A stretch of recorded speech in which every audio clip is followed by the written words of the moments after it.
Assalamualaikum warahmatullahi wabarakatuh. Salam sejahtera bagi kita semua.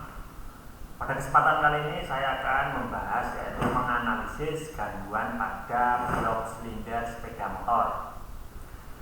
Langsung saja, yang pertama gangguannya adalah tekanan kompresi terlalu rendah. Mesin sulit dihidupkan atau tenaga mesin lemah saat kecepatan rendah.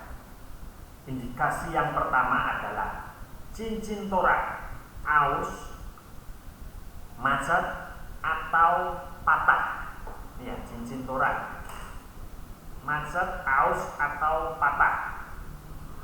Kemudian terjadi kebocoran atau kerusakan pada gasket silinder. Jadi perapat antara blok silinder dan kepala silinder terjadi kebocoran atau gasketnya sudah rusak, kompresi keluar dari sela-selanya antara kepala silinder dan blok silinder.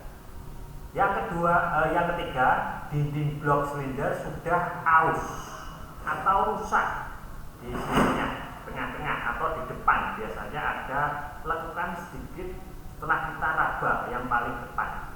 Ini ya. Kemudian yang selanjutnya, penyebab selanjutnya tekanan kompresi terlalu tinggi. Ini kebalikannya dari yang awal, atau overheating, atau terjadi detonasi knocking, menggelitik. Terdapat alasannya terdapat banyak endapan karbon di ruang bakar atau kepala torak. Ini ya, di depan sini terdapat endapan karbon yang banyak. Nah, itu menjadi kompresi sangat tinggi atau knocking. Kemudian muncul asap knalpot berwarna putih. Nah, ini ya, muncul knalpot asap berwarna putih, atau biasanya sering terjadi pada waktu pagi hari itu asapnya banyak sekali. Kemudian waktu panas, sudah panas, asapnya hilang. Nah,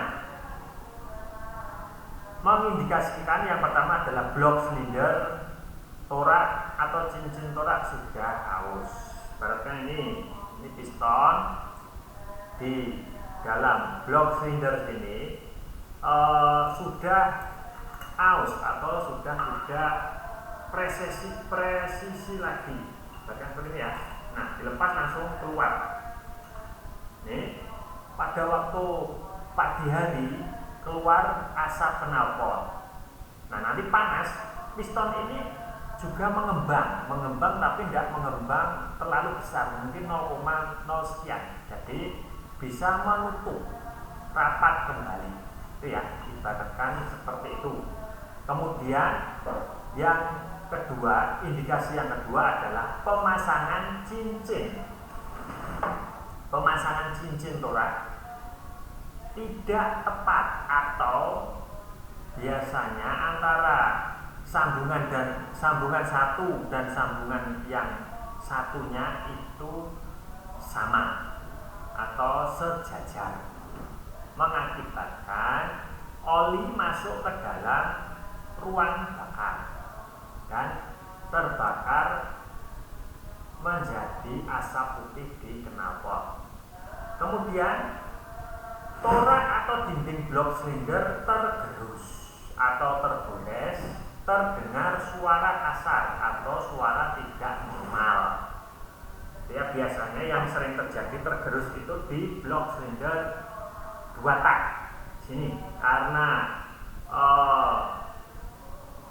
panas atau campuran dari oli yang kedua atau oli samping terlalu irit mengakibatkan piston ini mengembang. Ini ya, ini kelihatan hitam.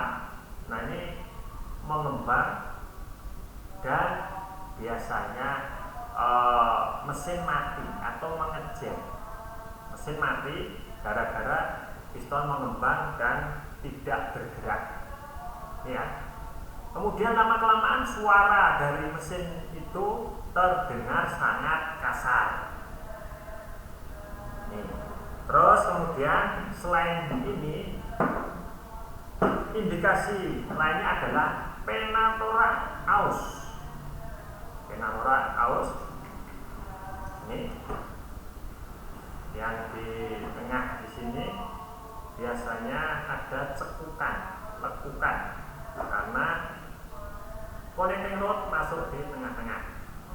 Yang selanjutnya adalah block cylinder. Sama ya, block cylindernya rusak, cincin torak dan smell end. Biasanya suaranya kalau berisik, smell end atau batang torak ini juga aus kecil. Big end bisa jadi suaranya kasar. Nah, untuk memperbaikinya kita harus menyerahkan di tukang bubut. Ibaratkan ini tadi pistonnya 0 di oversize ke 25 ataupun 50 ataupun 75, tapi direkomendasikan dari pabrik dari 0 harus ke 25 karena nanti besar piston juga mempengaruhi dari bahan bakar. Kemudian setelah dikasihkan tukang bubut, tolong dicek, diraba, hasilnya bagus atau mungkin biasanya orang bilang itu muncul kerucut itu ya. Jadi di sini agak longgar, di dalam sana itu mengerucut atau biasanya sesak. Jadi nanti dicek kembali. Demikian tadi menganalisis dan penyebabnya sekaligus memperbaiki. Apabila masih kurang lengkap dan mohon maaf. Assalamualaikum warahmatullahi wabarakatuh.